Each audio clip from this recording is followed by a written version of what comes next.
More doesn't always mean better.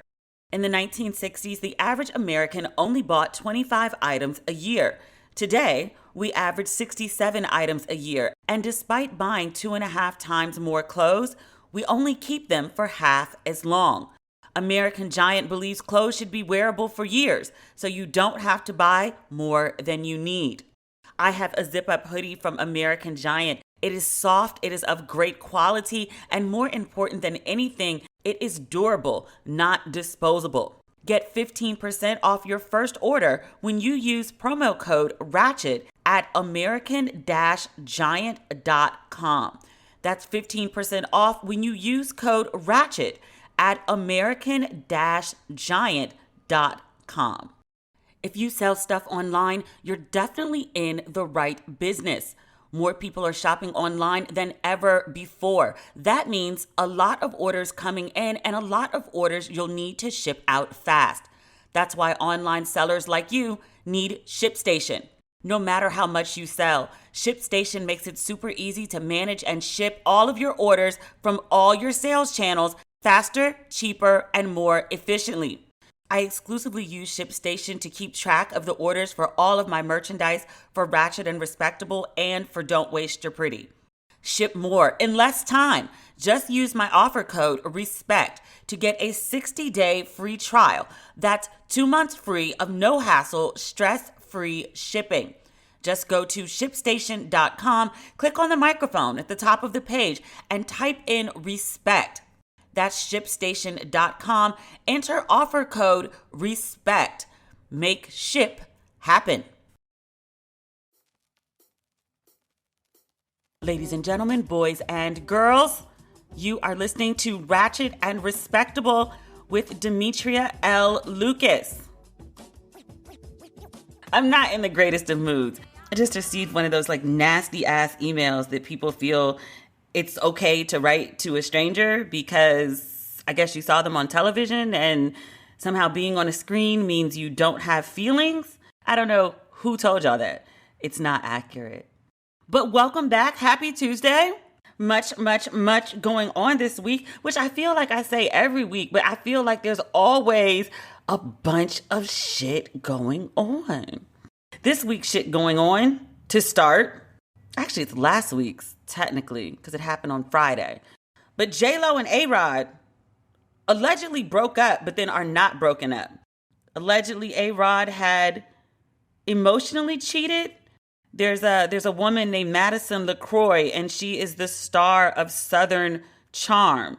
She said back in January that she had been FaceTiming with A-Rod, but they never met, so there was no physical cheating. Sources told Page Six that this scandal with this Bravo star was the reason that the couple broke up. The source said there were already problems, but Jennifer was really embarrassed by it. I mean, yeah. And a friend of the Bravo star said there was no more story because Rodriguez and the Bravo chick signed an NDA. So everyone and their mother was reporting that the couple had broken up. And then J.Lo and A-Rod came out and was like, nope, we're still together. We are still together. TMZ caught up with A-Rod in Miami this morning, Monday. A photographer asked him if he was still single, and A-Rod answered with a definitive no. He also told TMZ on Saturday morning, we are working through some things. Now, the TMZ source, it may or may not be the same source as Page Six. It said Friday was, quote, a bad day for the couple. It seems they had some blowout fight. It's unclear if one or the other said the relationship was over in the heat of the moment. But if they did, they seem to be taking it back and working it out. The source, the TMZ source, also said that their argument was not about a third party. TMZ asked the question that I also have, is the engagement still on? This is none of my business, by the way. This is just me being curious. They owe me nothing. They owe you nothing. I hope they can work it out. I thought they were a cute couple, which is a really stupid reason, admittedly, to want a couple to be together. You never know what's going on in folks' relationships just because they look cute in pictures. or they have matching energy on paper means absolutely fucking nothing. Plenty of folks who look great on Instagram, miserable in real life. The goal is to be happy on social media and everywhere else. I hope these folks can work things out and find some joy. And if they cannot find any joy, then it's best that they go their separate ways and find joy where they can find it. I will never wish for two people to be together to satisfy onlookers. I will never wish for two people to be miserable and be together either. That's no way to live, especially not to please a bunch of strangers. They'll both be okay. This breakup will not leave anyone destitute or in shambles, at least not financially. J.Lo said during quarantine that they'd been visiting a therapist, so we know that they believe in professional help. If this doesn't work, they'll be all right. They'll be all right. A little heartbroken, but all right nonetheless. So I wish them whatever is best for them. Look at me sounding grown and responsible, like a mature adult today. I certainly don't feel like one. I'm not in the greatest mood. What I really want to do right now is let loose with like a Kirk Franklin level of expletives, because child, folks been trying it. Quote unquote successful people using their platforms to complain about the pitfalls of success never goes over well. So I'm going to refrain from doing it. But shit, if you only knew. Woo. We need to talk about the Grammys, or do we want to talk about Sharon Osbourne? Let's talk about the Grammys first. The Grammys were last night. They were very good, very black. Congratulations to Beyoncé. She did not perform at the Grammys. She was asked to. She declined, which you know, she has her reasons, but I always live for a good Beyoncé performance. But last night, she broke the record for the most number of Grammys, male or female. Trevor Noah told her she had tied, and the look on her face, it was like she had no idea. And I was like, yeah, if I was at 26 and I knew 27 would tie me for number one, I think that's a number I would be aware of in my head. But Beyonce's got a lot going on. It's a global pandemic. She has 3 children. Perhaps it slipped her mind. But Trevor Noah told her, and he was like, yo, you tied for the most number of Grammys by anyone. And the look on her face, like her eyes just bugged out. Like she just, like, really? Like this was new news. And then she won another Grammy, which pushed her over the top, the most Grammys for anyone, male or female. Super, super proud of her. I'm also happy for Meg Thee Stallion. She received 3 Grammys last night. The first one, it wasn't on camera. I don't know how they celebrate, if even they do, when they announce awards that are not given on camera. If somebody just stops by and says, hey, you know, you got a Grammy, and just like drops the award off in your lap. I don't know. But there was an on-camera win for Meg. She won Best New Artist, but she's sitting in the audience. Lizzo is presenting. Lizzo calls her name, and Meg just looks stuck. She could not fathom what was happening. Like a whole Grammy? A whole Grammy? I just burst into tears. I'm so happy for her. She's had a hard year. A beef with her label, getting shot in the foot, the recovery, the online backlash from it. And then, you know, she is soared. So good for darling Meg. I was very, very happy for niece. I'm 41. 25 and under are niece now. I've accepted it. Who else did good last night? Blue. Blue received her first Grammy. The first of many, I'm sure. Blue is 9. Blue received a Grammy for the video Brown Skin Girl. So congratulations to Baby Blue, who is not really Baby Blue anymore. I'm like, I remember when your mother announced your pending arrival on stage at the MTV Awards, and now you are a whole 9, half your mother's height with braces and hair halfway down your back. It's a beautiful little girl, Baby Blue. I'm sorry, she's always going to be Baby Blue to me. She could be 30 years old. She could be Baby Blue. Such a little cutie. People talked about that child so bad from the beginning. Nas got his first Grammy last night, which shocked me. You could not have told me that Nas did not have a Grammy. If I was on one of those game shows and there was a question about the number of Grammys that Nas had, I would have lost. You could not have told me that Nas didn't have a Grammy. And now, obviously, I don't remember an acceptance speech from Nas's Grammy because it never happened. But the man made Illmatic and doesn't have a Grammy? Even if he didn't get one for Illmatic, you didn't give him a makeup Grammy for any of the other albums? Nas and Lauryn Hill didn't get a Grammy? That's shocking to me. I really thought Nas had a Grammy. But he got his first Grammy last night for the album that came out last year that I can't even tell you the name of. I never listened to it. I vaguely remember an album dropping, but again, it was the middle of a global pandemic and an election year with a crazed president. Forgive me if I overlook some things. But no Grammy for Nas until last night. So congratulations to Nasir and his Grammy. The Grammys were really good. There was a country black girl, Mickey Guyton. Never heard of her in my life. Now there's tons of black people that sing country. I'm not really into country music. Did black people invent country too? I feel like we invented everything else. And I know there are black country singers. Like in my head, I'm thinking of like Aaron Neville. I'm sure there's 50 million other ones. But I was like, oh, a black woman singing country.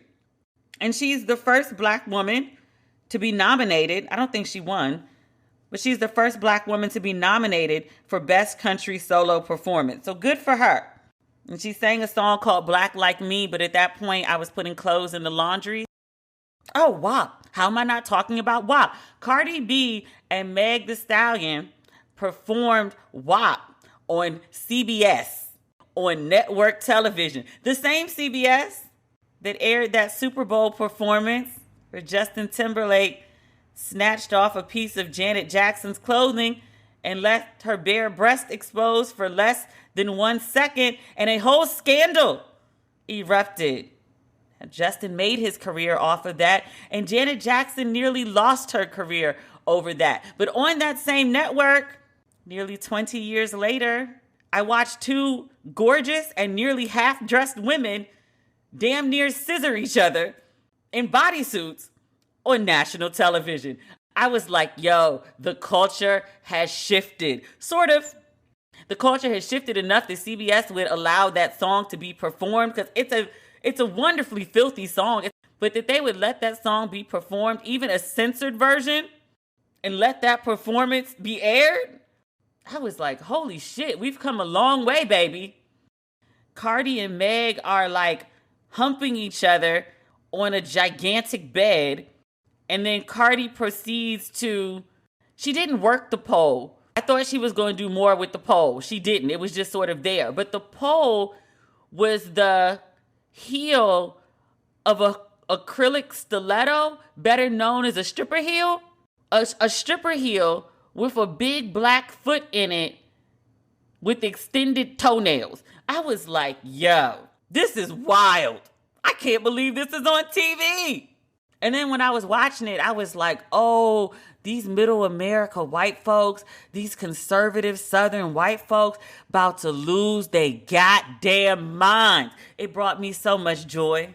Pushing their buttons brings me utter joy that I knew they were going to explode. And they did not disappoint. Oh my God, the commentary. But I was like, this is wild. They letting them perform this on national television. I remember when Lil' Kim, it wasn't even the cover of Hardcore. The cover of Hardcore, she had her ass in the air. The most memorable image of Lil' Kim, that iconic image of her squatting with her legs spread, was not the cover of her album. That image was inside art of the CD packaging. But that image has so often been referred to as like so offensive. It's caused so much concern and panic about the state of women, the state of hip hop, black women's sexuality. Like, it's the image that's launched like a million think pieces. And last night I watched Cardi and Meg do that Lil' Kim squat, thrusting their vaginas right into the network cameras like 20 times. And then hump each other on the bed. It was great. It was a lot. And I'm not mad at it. I don't want it censored. I'm glad that they aired it. I'm glad that they pushed the boundaries. Also, and we talked about this last week, the song has, like 5 million streams, 5 million downloads within, 5 months? It's well on its way to becoming a diamond single for both Meg and Cardi. It will hit that before the end of the year, no doubt, aided by the performance at the Grammys last night. Good for them. Like, men have had women as background dancers, shaking their ass, bending over their ass, simulating oral sex, all sorts of other positions. And objectifying women seems to be great. But women taking control of their sexuality, people just, clutch the pearls. Clutch all the pearls. Maybe stick some pearls up there and pull them out. It's a thing. I saw it at the store where I buy my toys. Maybe if more people had pearls in their lives, They wouldn't be so damn uptight. Yeah. But that was a good Grammys. Because sometimes I'm watching, I'm like, who are these people? And there were some people that I was like, I've never heard of you. And you got a whole Grammy performance? There was some long-haired, bland-looking white women. I was like, I don't know you. Who are you? Ana Luisa was founded to bring clarity to the jewelry industry.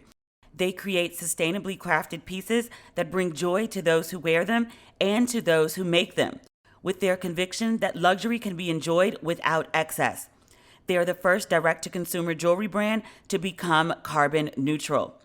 Ana Luisa makes limited batches, ensuring the highest production standards while eliminating excessive waste, and their jewelry is of exceptional quality. They create long-lasting pieces crafted with care from the best noble metals. Ana Luisa pieces are great for yourself or as a gift for a loved one. The shipping is excellent, and as a bonus for international customers, custom taxes are included. You should follow them on Instagram and subscribe to their newsletters, as they always offer perks to engaged customers. I also love that they have a sustainable mission, and they've got really pretty pieces.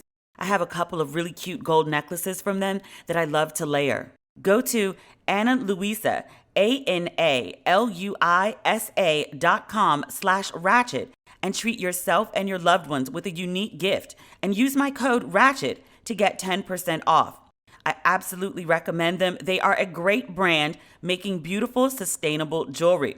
So check out Ana Luisa, ANALUISA.com/ratchet. Again, go to analuisa.com/ratchet and use my code RATCHET to get 10% off all products. Whether it's taking a walk around your neighborhood, running errands, or venturing out on your own, you always want to feel safe. With Birdie, you can keep doing what you love with added peace of mind. Birdie is a personal safety alarm designed to be easy to carry and simple to use. When you activate your Birdie with a quick pull, the alarm will emit a loud 130 decibel siren and flashing strobe light to help deter an attack. I've never had to use it for an attack, but I did try Birdie out at home. It is loud. Unlike pepper spray and other deterrents, Birdie is no danger to you. Over 300,000 Birdie alarms have been sold, and they have thousands of 5-star reviews. Join the flock today for a safer tomorrow. Right now, She's Birdie is offering our listeners 15% off your first purchase when you go to shesbirdie.com/ratchet. Go to She's Birdie, spelled SHESBIRDIE.com/ratchet for 15% off your first purchase. That's shesbirdie.com/ratchet. I really don't want to talk about our next topic, but we must. It's news. It's a big story. And it's an ongoing story. Last week, Sharon Osbourne, who is married to a man who bit the head off a bat on video and has a daughter who once went on The View, and in discussing the problem with Trump trying to kick the Latinos out the country, was like, this is not funny. I'm laughing at the ignorance of it. She said, but who will clean the hotel bathrooms? Her concern for America not having Latinas was the maids. She wasn't concerned about cultural contributions. She wasn't concerned about innovations. She wasn't even concerned about culinary skills, dancing, avocados, Dominican blowouts, none of that. Who will clean the bathrooms? That's the daughter of Sharon Osbourne. So Sharon Osbourne, last week on The Talk, or I think she's the only original host of the show. It's been on for almost a decade. I've never watched an episode of The Talk. One of my friends is on it, and I still haven't watched it.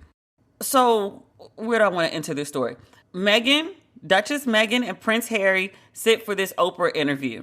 Meghan says, I was feeling suicidal while I was in the palace and no one wanted to help me. I told people that I was on the brink and no one helped me. The morning after the interview, Piers Morgan goes on Good Morning Britain, and he says he doesn't believe a word that Meghan said. He dismisses her story about her compromised mental health. After that, Piers Morgan is read for filth by the weatherman on his show. He is so embarrassed and upset by the most accurate with receipts read that he has received that he walks off set and quits the show. The topic comes up on the talk later in the week. Sharon Osbourne, who is British, is friends with Piers Morgan, and in a conversation about Meghan and Harry and Piers Morgan's reaction on his show and quitting, which I actually think he was fired, but okay. But the conversation comes up on the talk, and Sharon Osbourne's reaction, she's completely unhinged. She loses it. So she says, Piers Morgan is my friend, and she defends him. And Cheryl Underwood says, okay, while you're standing by your friend, and I'm reading this as a quote, it appears that you are giving validation or safe haven to something that he has uttered that is racist. Cheryl Underwood, one of the two black people on the stage, she goes further to explain to Sharon. She says, he doesn't want to understand how Meghan was treated was racism.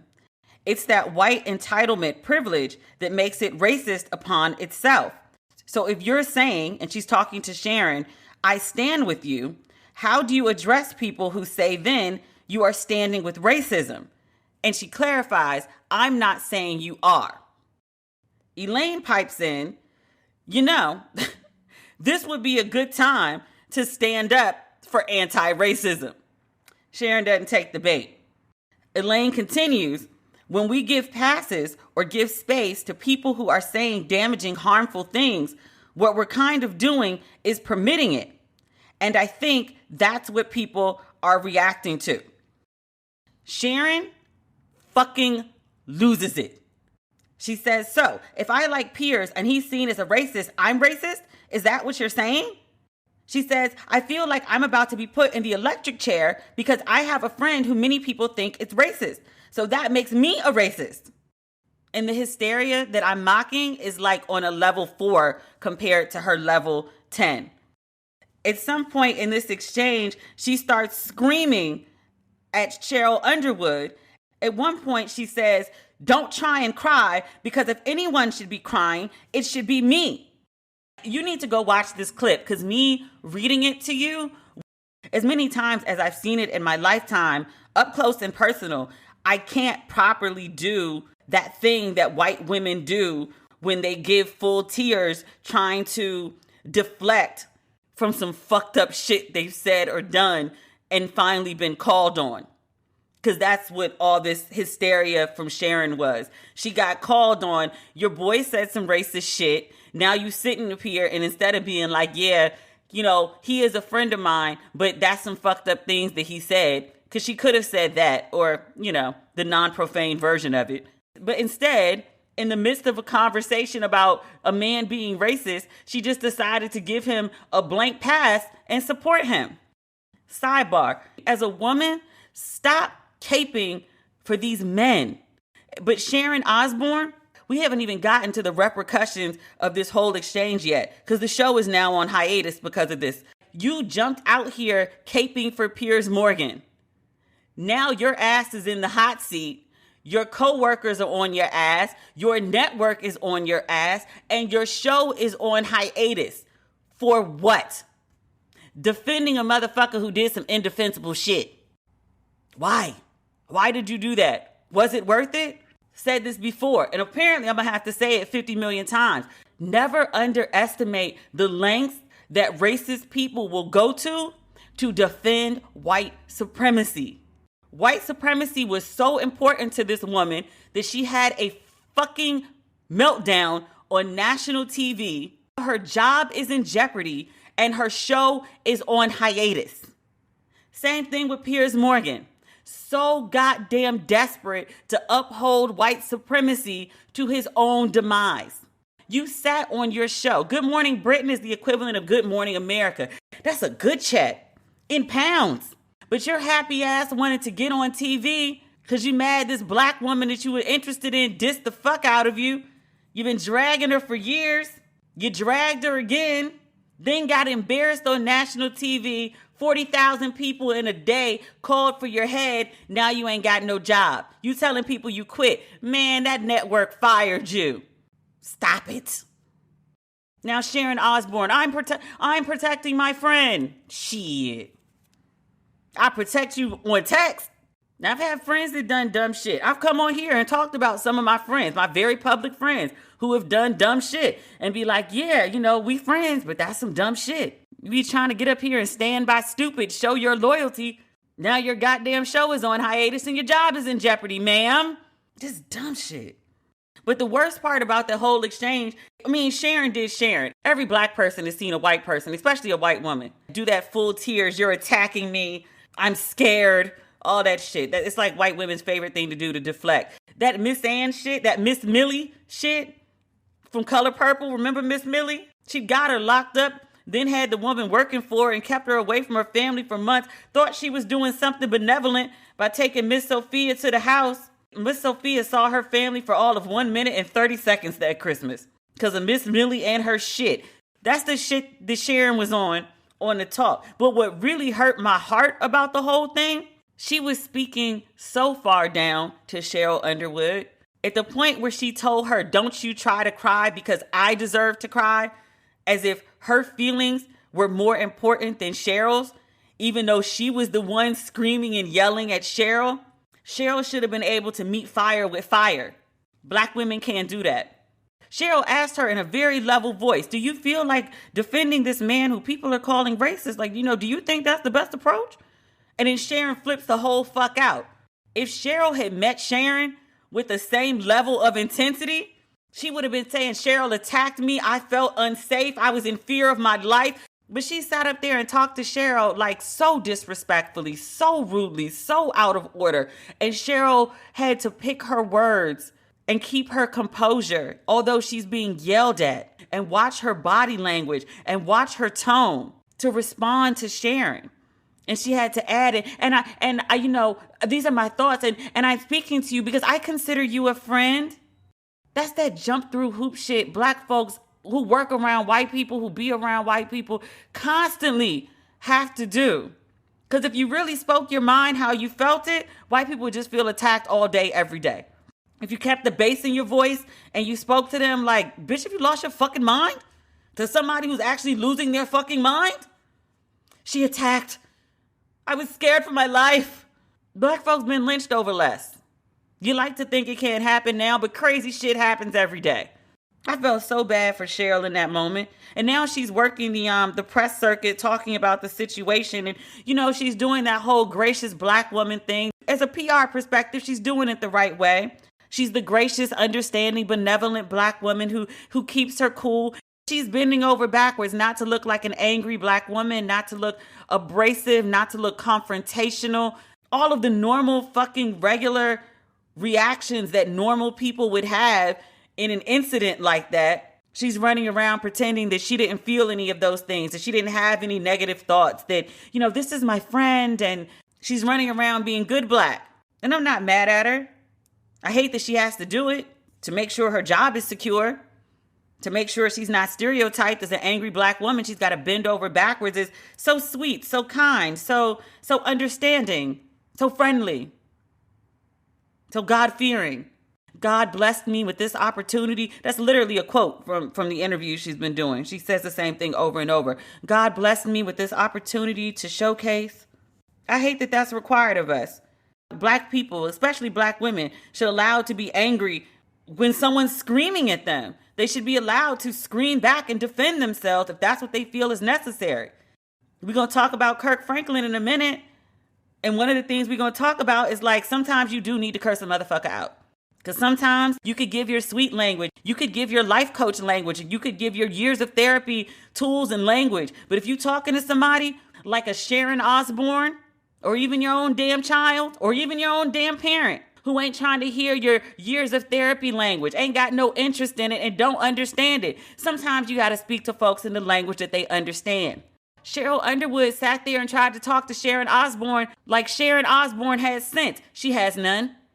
And she still sat there and talked over her, talked down to her, berated her, embarrassed herself and Cheryl on national television. Cheryl had to sit there and take that white woman's shit just to keep her job and not look like an angry black woman stereotype for even matching her energy. Because if she did, Cheryl Underwood wouldn't have a job today. I feel bad for Cheryl. I feel bad for all the black women who've dealt with that shit, self-included. Because white women in that I'm scared and white women tears, folks react to that shit in a way they never do for black girl tears. Like, suck it up, bitch. White women start crying, I'm scared. You're attacking me. Whole fucking Calvary want to come. It's not right. I want to say it's not fair. Life isn't. But when you see the shit just play out so blatantly like that, and Sharon released a statement apologizing. She says, I've always had good relations with the black community. Have you? We laughed at you and your crazy ass family when they were on that show. But I don't know if we'd say that you had good relations with us. She said, to anyone of color that I offended and or to anyone that feels confused or let down by what I said, I am truly sorry. I panicked, felt blindsided, got defensive, and allowed my fear and horror of being accused of being racist take over. Is it that serious? I panicked. I felt blindsided. I got defensive. Horror. Really? You were sitting in a fucking chair on network television with a room full of camera people and a room full of producers. What were you so goddamn scared of, lady? Notably in her commentary, she didn't apologize to Cheryl or Elaine, to anyone of color that I offended or anyone who feels confused. You know two of those people by name. They're your co-hosts. They sit on the panel with you. Nothing for Cheryl, nothing for Elaine. Maybe you apologize to them privately. I hope that is the case. But seeing as the way, especially that you went in on Cheryl on a national television show that you knew was being recorded and was going to air, you owed her a public apology. You do. In other interviews, Sharon Osbourne has blamed the network. She released a statement to Variety. She says, I was blindsided, totally blindsided by the whole situation. In my 11 years, this was the first time I was not involved with the planning of the segment. She said minutes before Wednesday's show began taping, showrunners asked her if it was okay to be asked about Piers Morgan. She said, sure, they can ask me whatever. She says, I got on there, I say my piece, and Cheryl turns around straight-faced, looks at me, and is reading from a card with questions. I was just so hurt, caught off guard, and stunned by what I was being asked and not prepared. I was honestly in shock. I felt like I was in front of a firing squad. A firing squad? This is up there about as bad as, have you seen this clip? I don't even remember where it's from. I saw it online and was just like, yo, white people just never stop white peopling. My God. Let me clarify. Like, racist white people just have no bounds. It was a couple of guys who were going to be commentating what I believe was a high school basketball game. And the black players from a visiting school kneeled when the national anthem was played. I believe that's what occurred. The important part, it was black kids kneeling before a basketball game. And there were these two white guys in the control booth who were going to do commentary for the game. And they're complaining about the kneeling. And one of them goes as far as to call this group of children, girls. He calls them fucking niggers. ER. Like, the fuck is wrong with you? Gets worse. The video goes viral. It's everywhere. Dude comes back and makes a statement, and he was like, there's no excuse for the language that I used, for the things that I said. I'm very sorry, but I would just like everyone to know that I'm diabetic. And sometimes when my sugar gets low, I act out of character and say things that I wouldn't normally say. Just keep that in mind when you're considering the things that I said and also the appropriate punishment for them as well. I was like, is that what's making people racist now? Your sugar gets low and racism pops out. And I was like, it's not the racism that was already there and you were comfortable. You thought no one would hear you. And so you said freely the things that you think. No. A lack of blood sugar makes you racist. I was like, these motherfuckers will say anything to avoid accountability. Sharon went with the classic, I felt threatened. I Felt like I was in front of a firing squad. I panicked. I felt blindsided. I had fear. That's the classic. Remember the woman from Central Park? She called the police because a black man asked her to leash her dog. She told the police how scared she was. That's white people's old faithful. I was so scared. So currently the show is on hiatus. It's only for a couple days, today and tomorrow, I believe, while CBS launches an investigation into the exchange between Sharon Osbourne and her co-host last Wednesday. The show is still going to air. They're just going to re-air episodes for the next 2 days. I would love to see Sharon go. Not that I watch the show anyway, but just on GP. So it's clear you can't flip out and berate your coworkers that way. Perhaps standing up for racists on national television has repercussions. That might be helpful. I have a feeling they're not going to get rid of her though. We'll see. More doesn't always mean better. In the 1960s, the average American only bought 25 items a year. Today, we average 67 items a year, and despite buying 2.5 times more clothes, we only keep them for half as long. American Giant believes clothes should be wearable for years, so you don't have to buy more than you need. I have a zip-up hoodie from American Giant. It is soft, it is of great quality, and more important than anything, it is durable, not disposable. If we had clothes that we could wear just 50 more times, we'd reduce our CO2 emissions by 400%. That's the equivalent of carpooling with 3 friends every day. Choosing American Giant means supporting a supply chain that's 100% in the USA and taking a stand for conscious consumerism, hardworking people, local communities, and quality clothes made to last. Get 15% off your first order when you use promo code RATCHET at american-giant.com.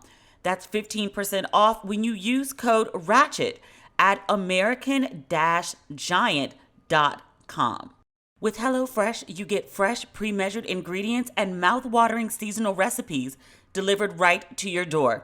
HelloFresh lets you skip those trips to the grocery store and makes home cooking easy, fun, and affordable. And that's why it's America's #1 meal kit. With more than 25 recipes to choose from each week, there is something for everyone to enjoy. All recipes are designed and tested by professional chefs and nutritional experts to ensure deliciousness and simplicity. HelloFresh offers 10 to 20-minute meals, low prep recipes, and quick breakfasts and lunches, perfect for your busy schedule. I was just on the HelloFresh website looking at what's coming up. They have amazing options. There's beef tenderloin with mushroom sauce, sweet potato and poblano quesadillas, gnocchi with spinach and tomatoes. Go to HelloFresh.com/Ratchet12 and use code Ratchet12 for 12 free meals, including free shipping. That's HelloFresh.com/Ratchet12 and use code Ratchet12 for 12 free meals, including free shipping. HelloFresh, America's #1 meal kit. If you sell stuff online, you're definitely in the right business. More people are shopping online than ever before. That means a lot of orders coming in and a lot of orders you'll need to ship out fast. That's why online sellers like you need ShipStation. No matter how much you sell, ShipStation makes it super easy to manage and ship all of your orders from all your sales channels faster, cheaper, and more efficiently. You'll spend a lot less time on shipping and a lot more time growing your business. I exclusively use ShipStation to keep track of the orders for all of my merchandise for Ratchet and Respectable and for Don't Waste Your Pretty. No matter where you're selling, Amazon, Etsy, your own website like me, ShipStation funnels all of your orders into one simple interface that you can manage from anywhere, even your cell phone. Ship more in less time. Just use my offer code RESPECT to get a 60-day free trial. That's 2 months free of no hassle, stress-free shipping. Just go to ShipStation.com, click on the microphone at the top of the page, and type in respect. That's ShipStation.com. Enter offer code RESPECT. Make ship happen. So we need to talk about Kirk Franklin. Over the weekend, Kirk Franklin and his son, his oldest son, 33 years old, got into a heated argument over the phone. It's not clear what the argument was about. The 33-year-old son released about 20 seconds of audio from the argument. I don't know how much more he recorded, but he only released the part where his father, gospel legend Kirk Franklin, was flipping the fuck out. He went off. I will break your neck, nigga. Don't you ever disrespect me. Franklin swiftly, I would say within maybe 5-6 hours of the audio being released, but he swiftly apologized in a 1-minute Instagram video. He said that, about what you expect. He said some things that he regrets.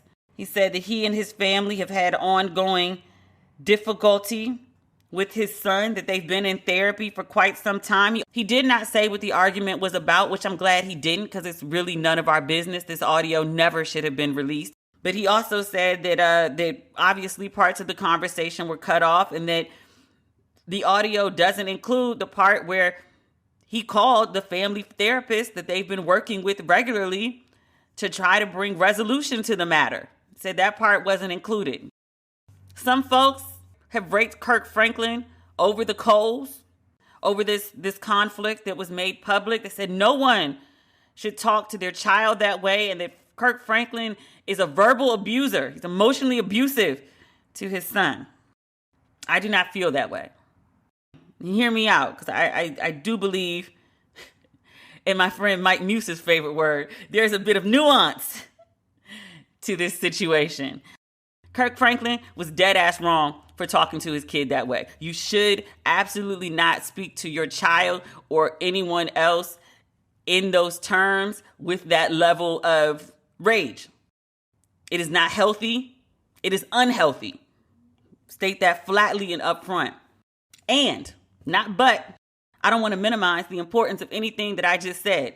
It is bad. It is wrong. It is unhealthy. You should not do it.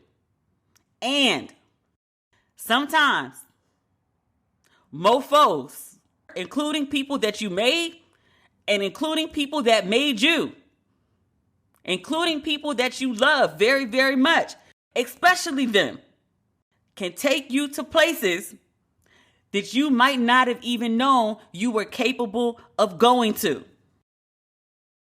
It is unhealthy. It is bad. You should not do it. It is wrong. And yet, it happens. And it does not make you a violent person. It does not make you an abuser. It does not make you a bad person.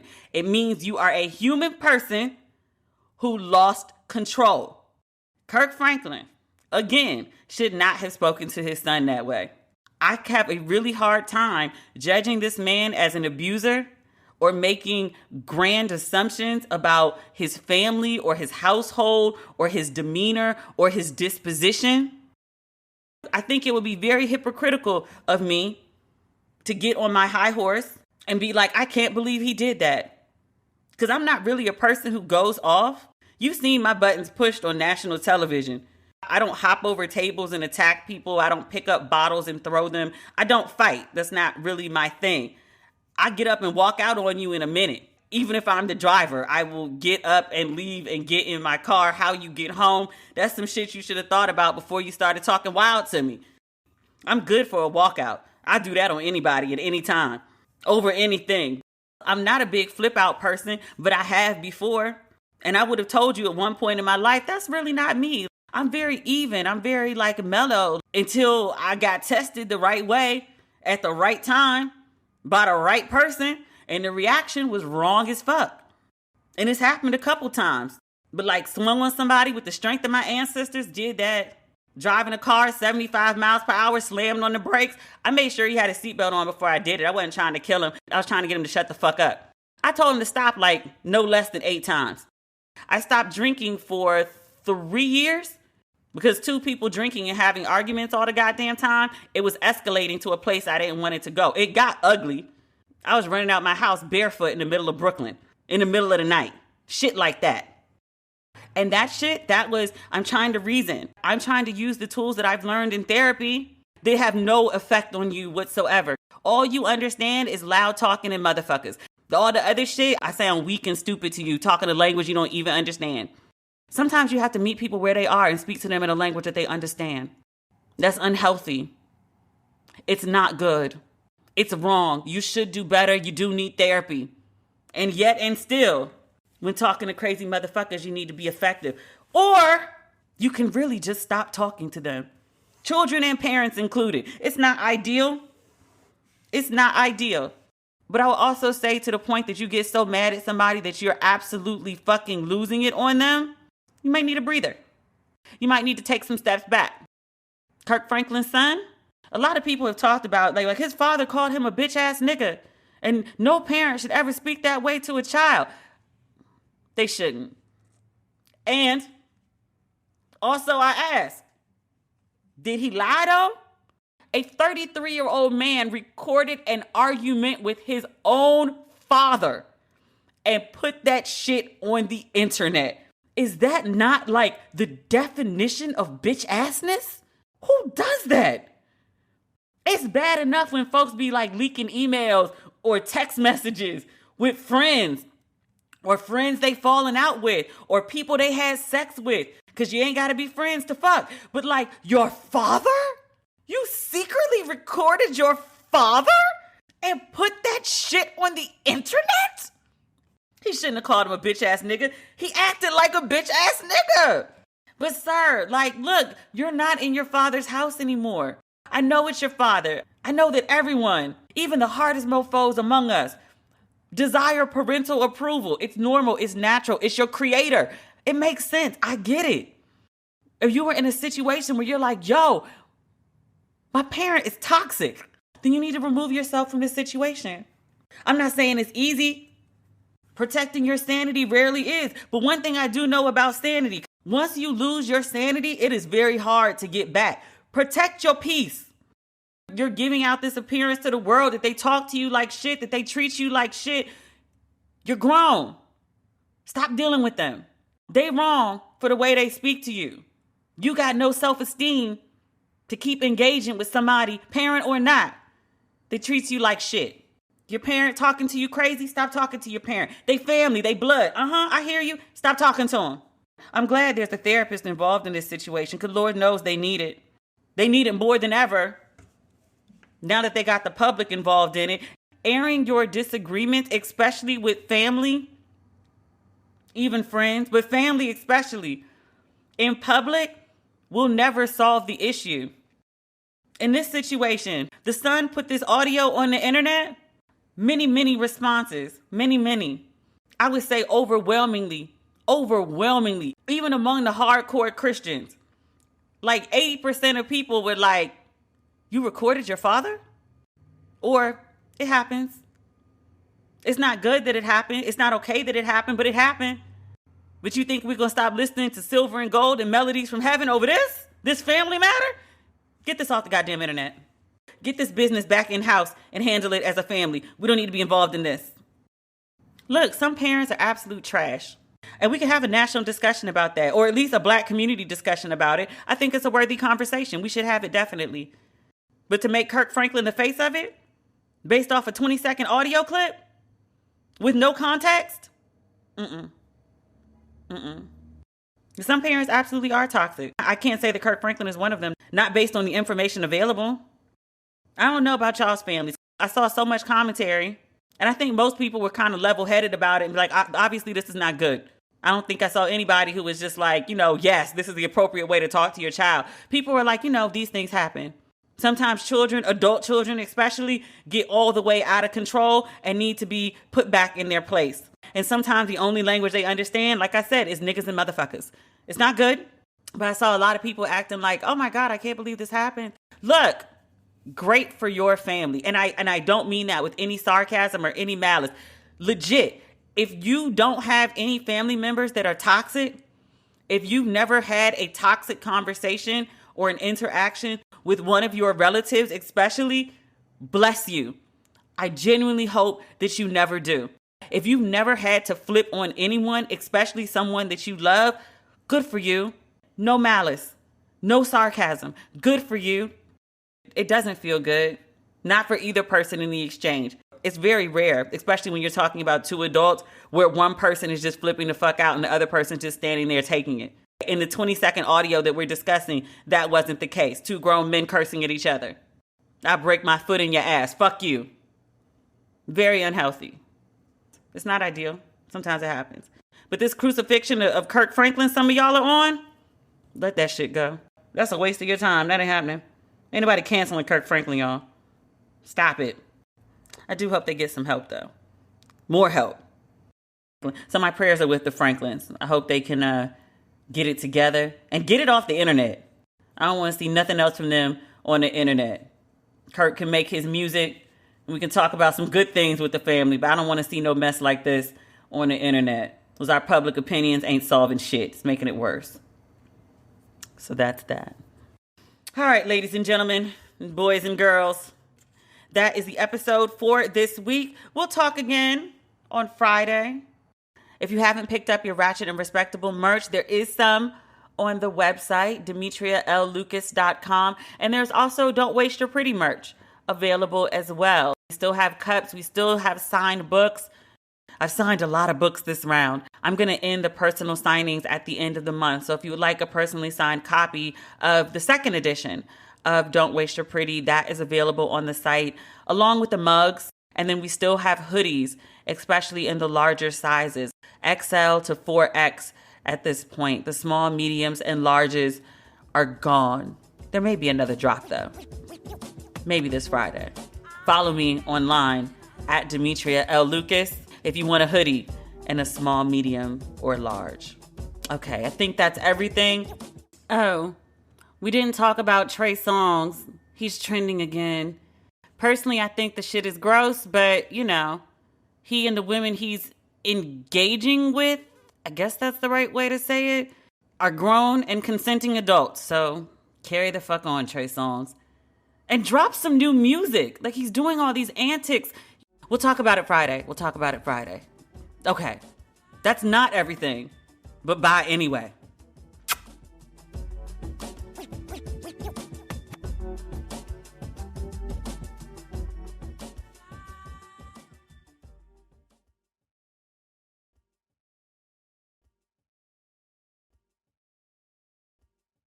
If you sell stuff online, you're definitely in the right business. More people are shopping online than ever before. That means a lot of orders coming in and a lot of orders you'll need to ship out fast. That's why online sellers like you need ShipStation. No matter how much you sell, ShipStation makes it super easy to manage and ship all of your orders from all your sales channels faster, cheaper, and more efficiently. I exclusively use ShipStation to keep track of the orders for all of my merchandise for Ratchet and Respectable and for Don't Waste Your Pretty. Ship more in less time. Just use my offer code RESPECT to get a 60-day free trial. That's 2 months free of no hassle, stress-free shipping. Just go to ShipStation.com, click on the microphone at the top of the page, and type in RESPECT. That's ShipStation.com. Enter offer code RESPECT. Make ship happen.